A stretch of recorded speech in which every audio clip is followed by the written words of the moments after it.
Salut tout le monde! Gérald Darmanin, notre bien-aimé ministre de la Justice, veut nous voler nos téléphones. C'est la nouvelle idée fantastique qui va permettre d'endiguer le narcotrafic et de sauver la France et qui est en expérimentation à Bayonne depuis peu. Darmanin veut généraliser cette mesure sans qu'elle ne fasse l'objet du moindre débat à l'Assemblée nationale ni ailleurs.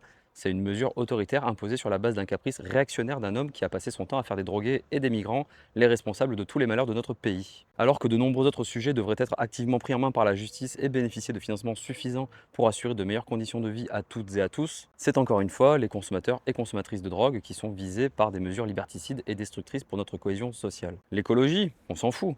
Les violences sexistes et sexuelles, notre président est un grand fan de Depardieu. Les violences envers les enfants, Bayrou a toujours tout fait pour les gamins de Bétarame.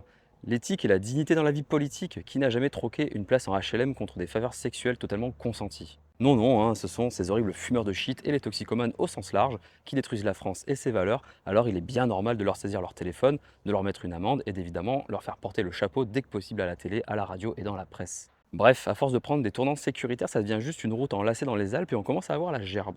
On a des drones dans le ciel à Rennes pour surveiller les gens sous prétexte de lutte contre le narcotrafic, on a des fascistes qui veulent espionner les messageries privées et une nouvelle loi devrait sortir fin avril pour notamment nous surveiller de manière algorithmique pour, je cite, détecter les connexions internet pouvant révéler des menaces liées au trafic. Bref, dès qu'il s'agit de faire travailler tout le monde le plus longtemps possible, nos voisins européens sont un exemple à suivre, mais dès qu'il s'agit du cadre légal lié aux psychotropes, la France se veut à l'avant-garde de la répression et de la violation des libertés individuelles. Cocorico, on est vraiment les meilleurs dans le domaine en Europe. Bon, je vous laisse, prenez soin de vous et à bientôt.